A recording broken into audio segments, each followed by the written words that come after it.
Hello guys, welcome to another news related video. So we've had a lot of posts on the homepage in the past few days, so I'm just going to cover the past 3 that have come out since I made another one of these videos.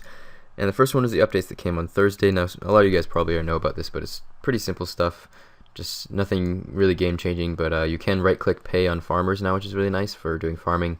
So GG to Etsk. And you get warnings for alchemy when you try to alch high value items, which might be kind of nice in some cases in case you misclick. And you can also right click on the high level alchemy spell to toggle the warning on and off, which is nice. I always like when they add toggles for things so that you can play the game how you want to, really. Another thing that's really nice actually is that they added a few new things to the equipment screen, which is range strength, magic damage multiplier, undead specific multiplier, and slayer specific multiplier. So range strength is what determines the power of your range attack, so how high you can hit with range, which is basically just determined by your ammo as far as I can tell. The magic damage multiplier is from things like the occult necklace and the staff of the dead that give percentage boosts to your magic damage. Undead specific is from the salve amulet, and slayer specific is from your slayer mask. So it's kind of nice to be able to see that. It's very convenient and just straightforward, so you can see exactly what your boosts are. They updated the skilling arena for Hunter, which is coming next week in the Clan Cup, and a few small updates here. You can hear the chopping sound when you're a monkey woodcutting. Taking 5 from Castle Wars tables will fill remaining inventory spaces. Alchemy value of Books of War, Darkness, and Law are consistent, and potion share with lunar spells is more reliable, I guess. So the next thing is the month ahead for August. What we're going to be seeing throughout August is a lot of stuff that's going to be polled, and hopefully some of it will pass. The first is the Bounty Hunter target system, and I talked about that in my last video. It's basically a way to add the target system of Bounty Hunter into the regular wilderness in a few worlds, and just add cosmetic rewards if you kill a certain amount of your targets and stuff like that, but it's nothing obligatory, and sort of just a bit of extra stuff. I don't know if it's going to pass or not. I really have no idea how the PvP community feels about it, but I guess we'll see. And next thing is in-game polls, which I talked about also. So it looks like I actually made a mistake when I was reading, and hopefully most of you guys noticed the annotation that I added pretty soon after on that video. I made a mistake reading where it said what was passing, and actually I said the opposite of what was winning. So apparently we're going to be getting poll booths, which I think we see in the next bit of info, but yeah, you guys will see that. We're going to be getting some sort of poll booths that will be in banks, I think. I don't know why people wanted that over just a button on their interface, because you have to go to an actual bank to vote, whereas if you had something in your interface, you could just be in the middle of your skilling, click the poll and quickly do it, and then go back to skilling, not have to go anywhere in game. I'd prefer that, but apparently other people do not, so fair enough. And the next thing is the Corporeal Beast. Now, people have been talking about this for a while, and Jagex has developed it, and they're pretty much done with it as far as I can tell. So they're going to be talking about it more, talking about what it's going to drop and how it will be released, and it probably will pass, I feel like. I don't know. It'll be an interesting poll, but they had a lot of feedback on it at least, so it seems like a lot of people are really interested. I kind of personally hope that it doesn't drop the same Spirit Shields. I hope that they add something new, because Spirit Shields were kind of OP, and it would be kind of nice to have something different, just because we've already seen Spirit Shields. Obviously, they're old news. And they're going to be doing one last poll about Artisan. They're going to be doing another final dev blog and another poll about it. And I'm assuming that if it doesn't pass this time, they're just going to give up on it. Must be kind of a bummer for them, but I guess we'll see. I mean, I don't think that Artisan is the right one for old school, and I don't think Artisan was ready to be polled last time they polled it. I think they should have kept developing and looking at more feedback and stuff like that. But yeah, we'll see what happens with Artisan. It should be interesting. I'm going to vote no, because it's OP, and it's so game changing, and at the same time it's not really that interesting. But things like the changes to rune crafting with the esoteric gear, all of the shortcuts that will be added could possibly affect a lot of different skills, stuff like that. I don't know. I'm just not a big fan of it. I'd rather stick to the skills that are in game right now, or I would have preferred forestry or geomancy personally, but yeah, we'll see what happens with that. And the Clan Cup will be finishing off this month, so we'll see who the winners are for the different skilling, PvP, and PvM cups. I'm guessing that Hexus will win the skilling, because I don't think there's any really strong competition. Solace is the closest competition, and Hexus is still pretty much destroying them. But there were some problems with the fishing cup, so we'll see what happens with the rest of them. The fishing cup, what happened is that the fly fishing spots despawned, and they didn't come back. And there were also randoms in the arena, which wasn't supposed to happen, so people had to like fish swordfish and stuff like that for which just isn't good for XP, which is really stupid. So yeah, the final thing is another devlog. Scroll back up to the top of this, and it's about the content poll number 23 that's coming in. So we're gonna be seeing a few new things being polled. The first is the in-game polls thing with the poll booth, and here's a nice graphic of what they might look like, which is kind of nice. It'll definitely be nice to vote in game either way. I probably will end up doing that, and they say that it'll add a lot more flexibility. You'll be able to put links on there so players can click on the link to see images and get a bit more detail and info on what each update is, which means that people will be more informed, because definitely a big problem with the poll system now is that people sort of just vote on a whim and they don't really know the full info about a lot of stuff, and it ends up skewing results and stuff like that. And it's clear that in certain situations people just don't understand the poll, because we've seen things like that happen before where it just made no sense in the results. And then the bounty 100 target system, we already talked about that. That's going to be pulled.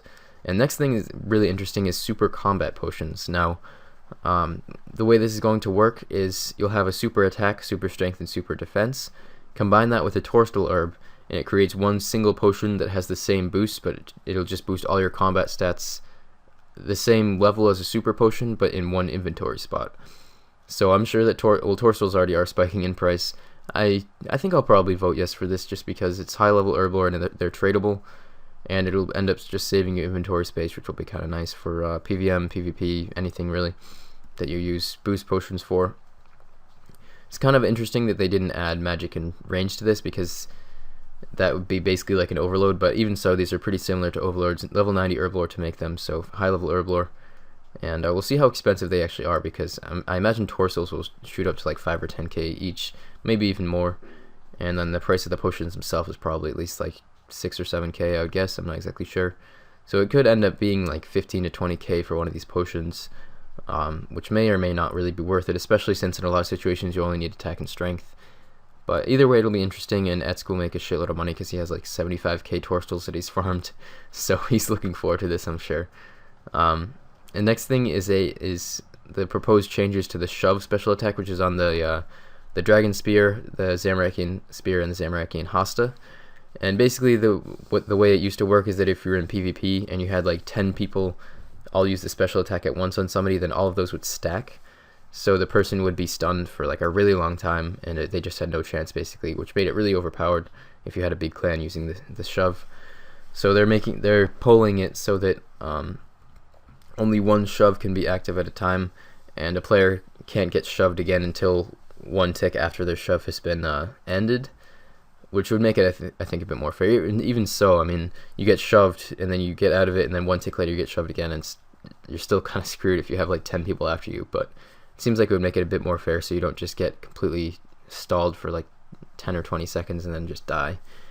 So we'll see about that. I don't know what other people will vote for that. I've never even been involved in anything like that, because obviously it's PvP, and I've never really been in a PvP clan or anything like that.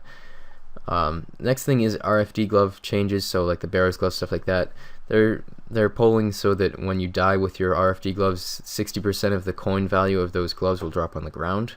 So I guess for bearer's gloves that would be around 70k, I think, maybe 75k, I'm not sure. So that way in PKing you'd get a bit of GP for killing somebody with bearer's glove, and they would just disappear completely. And obviously it wouldn't be bringing any extra, well, it would be bringing extra money into the game, but you spend 130k to buy bearer's gloves, and the most that can come back into the game from them is 75k, something like that. So it still would be a money sink, but it would mean that you could come back and get some money for your gloves if you died with them, stuff like that. May or may not be good. I don't really think it's a big deal either way, but kind of interesting. And lastly, superheat and enchant jewelry spell delay. So last year they changed the high level alchemy spell so that if you cast it too soon, I think it's 5 ticks per high alchemy, so if you cast it within like a few ticks, then it'll just reactivate the spell once the old one has worn off, rather than not doing anything and then staying in your inventory, which is kind of annoying. And that's how it still is with enchant jewelry and superheating, so that if you're superheating and you superheat too early, then it'll just bring you to your inventory and won't do the superheat, which is kind of annoying. So it'll be kind of nice to see this. I most likely will be superheating just straight to 99 smithing, so that'll be nice to see, because I did mess up every so often. Like, you get into the rhythm and it's not that big of a problem, but it would always be nice to have that, just to make it a little bit easier and a little bit more relaxing to superheat, so you don't have to be so focused and really like concentrating on the rhythm of it. The same thing with enchanting jewelry. I'm sure it'll be nice. And then down at the bottom we have a lot of questions here, which are actually some pretty interesting stuff. I would skip over this if it wasn't anything really important, but definitely some good stuff. So first of all, they're asking if they should add Marks of Grace to all other agility courses, which I think would be a great idea. It's kind of annoying that you can only do certain agility courses to get marks, and it means that you have to do agility inefficiently if you're just focused on getting marks, because a lot of times the other courses are better at certain levels. So I think that would be really nice to have. So we'll see whether that passes or not. I kind of wish that they would make it so you could redeem your agility XP for Marks of Grace or something like that, because I kind of want to have the full graceful set, and obviously I'll get it when I get 99 agility, but I have like 83 agility and I only have one piece of graceful just because I did almost all of my agility before the rooftop courses came out. But it would be hard for them to do anything based on XP because it's not consistent and stuff like that, so I'm sure they won't do that anyways. But yeah, it would be kind of nice to be able to get marks from all courses if that passes. Next one is, should we add a furnace and anvil to the wilderness resource area? I don't think there's really a point to that unless you just want to mine and smith at the same time, but I guess it might be cool. I've never really been there, I don't think. Should the rewards from barbarian assault gambles be improved? I think definitely yes, because they've always been really, really bad, and you have like a 1 in extremely small chance to get a dragon chain from barbarian assault, and I've actually done barbarian assault with a lot of the top ranks on RS3. Back in the day, it was a year or two ago at least, since I last did Barb Assault on there. And I talked to this guy named Luxia Fowl. I think he has the most points overall in Barbarian Assault. He has like 1.3 million defender points or something insane. And I think he's only gotten like 3 or 4 dragon chains. And he's just like, all he did was Barb Assault for many, many years. So I think they could definitely improve that a bit, and it would make more people want to play the game if it was actually a decent moneymaker, which would be kind of cool actually. And because right now Barb Assault is definitely kind of dead because most people already have their torsos and stuff like that. And also they're asking whether they should add a super rare Penance Queen pet as a reward from high level games, which I think would be awesome. I would try to get that, but if it's super rare I probably wouldn't. But definitely after maxing, I'm going to max out my Barbarian Assault rolls and get all the items, and I probably would see if I could get one of those because that would just be awesome. Barbarian Assault has always been one of my favorite mini games, so it would be fun to do a good amount of that afterwards. It would be nice if they added a high score for it also with your points, the same way they did in RS3, but maybe we'll see that in the future, I'm not sure. Next is, should we add grind X for birds' nests? I think that's not really necessary, but I guess maybe it would be nice if you have a lot of them. Another one is, should we add plus 15 range defense to Bandos boots? In poll 18 they offered plus 20 and received 74.8%, which is so annoying. I wish they just passed, but yeah, I would definitely vote yes for that because Bandos boots are very underpowered. They're just stupid, pointless boots, and they're dropped from a God Wars dungeon boss. So they should be useful, and giving a plus 15 range defense would be good for things like DKs where you need to have high range defense. It would make them actually good. Next one is, should we add a dedicated arena for no movement duels to prevent griefing in duels? I think that would be really good too, because people can like run back and forth over your duel and stuff like that, and I think that's what they mean with griefing, and just be annoying. Should the Ivan staff be able to autocast Ivan Blast? So they just recently updated the Ivan staff so that you can make it so that it stores, I think, 2,500 charges if you pay 200k, and it makes it a lot better, and it's actually a very, very good mage weapon, especially at low level magic, because it only costs 5 fire and 1 death rune to cast it, and it can get up to 25, I believe, which means it's cheap and very powerful and very, very good now. But you do have to cast it 1 click at a time, which can get kind of annoying, so it might be nice to have that. Should we add pet insurance? Show an NPC your pet, and if you lose it, you can pay a substantial fee to reobtain it. I think that would be nice since it takes such a long time to get pets and they're super rare. And should we add a PUH menagerie, a room in your PUH that can store your pets? I don't think it's really necessary because there really aren't that many pets, and very few players are going to have very many pets because they just take such a long time to get. But maybe it would be cool just to sort of show off all your pets at once. If I'm sure there are people that are going for all the pets, and it'll take a very long time for people to actually get all the pets, but I'm sure somebody will eventually. But yeah, that might be kind of interesting. I don't think it's really necessary, but since you don't have to build it and you don't like need it, it might be kind of cool. Should we be able to use minigame teleports without joining the minigame chat? Thank God. It's so annoying right now because like the minigame teleports are useful, but half the time you can't even get to them because the chats are full constantly, like the Nightmare Zone ones, stuff like that, pest control. It's really, really annoying. It's really hard to get into them. So that would be really nice. And also at the same time, you'd be able to join the chat if you actually want to play the minigame, but half the people in the chat are just teleporting, and then they forget to leave and stuff like that, and it's just really annoying. So I think that would improve them a lot. Should a tooltip showing your friends' previous display names be added? Thank God for that one too, because it's so annoying not being able to see previous friends' names. I think they have a plugin on that for on Orion for that, which makes it a bit better, but still they should add that to the regular game, because even on RuneScape Classic you can see people's previous names, which is funny. Like, they have that in Classic and they don't have it on Old School. Next one is, should ankus found in the wilderness drop higher quantities of dark fishing bait? I guess probably. I don't really know. Never really done anything having to do with dark fishing bait or ankus in the wilderness. And the next one I'm going to vote no for. Should we add a graceful outfit set bonus that makes your energy recharge 30% faster when wearing the complete set? So that would mean that if you were wearing full graceful, basically the only thing that it would really be useful for is runecrafting, because runecrafting is the only skill that I can think of where you actually are running consistently and need energy potions. With agility, obviously you don't need energy potions at rooftops, at least at high levels. But yeah, this would change runecrafting a bit more. I mean, there have been updates coming very frequently changing runecrafting, things like stamina, one-click teleports and glories, all sorts of stuff. And this would just make it, I don't know, I mean, it would mean that you have to wear full graceful and eat a lot more food if you weren't high combat, like high defense and hit points and stuff like that. And I think it just sounds kind of overpowered and be kind of game-changing. I don't know. I don't think that's really necessary. The graceful outfit is already very useful as it is with the reduction in your weight. Next one is, should your special attack bar be visible when wielding a weapon that doesn't have one? I would actually really like to see this, because it's kind of annoying if you're wielding something like, I don't know, what doesn't have a spec that you would use? There are definitely certain items, like Barrow's weapons, that's one thing. Like if you throw on your Guthans, then you can't see your spec bar, which is kind of annoying, so I think that would be nice. Maybe just have it like grayed out or something so you can still see the percentage, but you can see that you can't spec with the weapon that you're using or something like that. And the last one is, should we add a right-click quick exit option to the exits within Pyramid Plunder? I think that would be really nice too, because it is kind of annoying if you're in combat. It can be hard to exit, especially if you're in combat with the Scarab Swarm, because they attack once every tick, which makes it really difficult to leave. So I think that would be good, and it would also just speed up thieving a tiny bit, which I would always appreciate, since I definitely am going to be doing thieving. So this video has probably gone on for quite a while, but yeah, lots of stuff to cover, and hopefully you guys have enjoyed this video. Hopefully it's just been something you listen to while you're chilling out and skilling and stuff like that. But yeah, thanks for watching, guys, and I hope you enjoyed this video. One last thing that I quickly want to mention to you guys is that uploads for the next 2 weeks may be a bit less consistent, and the reason is because right now I've actually moved to my mom's house for a bit. Usually I stay with my dad and stepmom, but I've moved to my mom's house for the next week because my dad and stepmom are away.